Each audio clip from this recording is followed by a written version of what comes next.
You know what's strange? We talk endlessly, dissect like there's some kind of cheese, but there's a generation that just exists in the middle, barely mentioned, almost invisible. Generation X. Born roughly between 1965 and 1980, they're your older coworkers who never complain, your parents who seem oddly detached sometimes, the people who built the internet but don't post about their breakfast. And here's what nobody tells you. Their psychology is probably the most misunderstood of any living generation. They were the first generation of Latchkey kids on a massive scale. Picture this. It's 1978, you're 8 years old, and you come home to an empty house because both your parents are working. No smartphone, no Ring cameras, no way for anyone to check if you're okay. You let yourself in, make yourself a snack, do your homework alone, and wait. A study published in the American Journal of Orthopsychiatry found that by 1984, approximately 7 million children between ages 5 and 13 were regularly unsupervised after school. That's an entire generation learning that you can't always count on someone being there. That empty house did more than make them self-reliant. It drilled in the idea that actions have real consequences, ones you can't talk your way out of. When their parents finally showed up, you always knew where you stood. The rules hit hard and fast. Nobody cared about how you felt or wanted to talk about it. Step out of line and you paid for it, right then and there. Psychologically, this created what researchers call a high contingency environment, where actions and outcomes were directly linked without buffer time. Your brain learned to predict consequences in real time, which is why Gen X tends to think 3 steps ahead in ways that baffle younger generations. Gen X grew up watching their parents talk a big game about stability, then turn around and rack up divorce rates through the 70s and 80s. They saw people give their all to companies only to get pink slips when the next round of layoffs hit. Everyone told them, work hard, follow the rules, and life will work out. But then the rules just changed right in front of them. So yeah, psychologists might call it defensive pessimism, but Gen X, they just call it being realistic. It's not that they're cynical exactly, it's more like they built up this emotional armor. They cross their fingers for good things, but deep down, they expect the rug to get pulled out, because honestly, that's what kept happening. And that's a big reason you barely hear them on social media. They grew up in a time when privacy was just normal. When you messed up as a kid, maybe a handful of people knew, and that was that. No phones, no viral videos, just some awkward memories in a basement or a parking lot. The idea of blasting your life out for strangers to see, that doesn't feel exciting to them. It feels risky. It's not about not getting tech. It's about learning early on that the less people know about you, the safer you are. Gen X basically turned irony into a shield. Crack a joke, keep things at arm's length, laugh it off before it stings. You can see exactly where that comes from. They grew up in the shadow of the Cold War when teachers talked about nuclear war like it was just another rainy day. Duck and cover drills in school as if a desk would save anyone.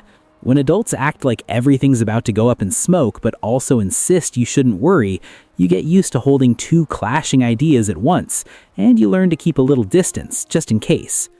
But here's what's fascinating. Despite all this, Gen X developed a distinctive approach to work that stands out even today. They don't talk about it, they don't post about it, they just do it. This work ethic was forged early through jobs that seem almost archaic now. Paper routes at 5 in the morning, bagging groceries, working fast food registers where you had to calculate change in your head when the machine broke. These weren't resume builders. They were raw introductions to the adult world where a 12-year-old could be responsible for delivering news to an entire neighborhood. They watched their parents' generation get destroyed by corporate restructuring, so they never believed in company loyalty, but they're fiercely loyal to their own competence. They can't control whether they'll get laid off, but they can control whether they're the most valuable person in the room when layoffs happen. There's this weird paradox at the core of Gen X psychology. They're simultaneously the most independent generation and the most quietly collaborative. They'll never ask for help, figure it out themselves, been doing that since they were 8. But if you need help, they'll show up without drama, without a social media post about it. This comes from forming tight bonds with friends out of necessity when parents were absent. And let's talk about their relationship with authority, because it's complicated. They respect competence, not titles. If you've earned your position through actual skill, they'll follow you anywhere. If you're just someone with a fancy job title who doesn't know what they're doing, they have zero patience. Gen X questions authority because they watched incompetent authority figures make terrible decisions their entire childhood, from Watergate to Iran-Contra to the fumbled AIDS crisis. They faced serious economic headwinds that their parents' generation hadn't experienced. The youngest Gen Xers graduated college right into the dot-com bubble burst. The oldest ones were hitting their stride when the 2008 financial crisis hit. They've been economically traumatized repeatedly, which is why they're more likely to have multiple income streams, not because they're entrepreneurial by nature, but because they've learned that nothing lasts. Gen X tends to struggle with what some researchers have identified as patterns of self-reliance that border on anxiety. They're incredibly capable at handling crisis situations, but that capability often comes from an unwillingness to depend on others. Research in the Journal of Adult Development shows that Gen Xers report lower levels of seeking social support during stressful periods, not because they don't have people they could ask, but because asking feels like admitting defeat. This self-reliance extended to how they processed information. Before the internet, knowledge had a different kind of weight. Gen X spent hours in libraries, hunting through card catalog drawers for a single book that might contain the answer they needed. Information had a physical cost. It required effort and time, and because of that, they valued what they learned differently. Cognitive psychologists describe this as deeper encoding, where information that requires effort to obtain becomes more permanently integrated into memory. They learn to fix things with their hands because that's what you did when your bike chain slipped or the TV flickered. You didn't call a technician, you flipped the bike upside down, got grease on your hands, and figured it out. This built a mechanical intuition, a belief that with enough patience and a screwdriver, you could master the physical world. And now, they're watching their kids grow up in a completely different world, one with helicopter parents and constant supervision and social media documenting everything. They gave their kids the attention they never had, but sometimes they worry they've made them too soft, too dependent, too visible, because in the Gen X worldview, being visible means being vulnerable.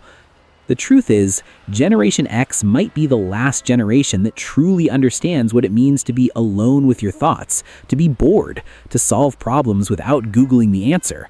They're not better than other generations, just different, shaped by a unique moment in history when the old world was dying and the new one hadn't quite been born. They're the bridge generation, and bridges don't get much attention.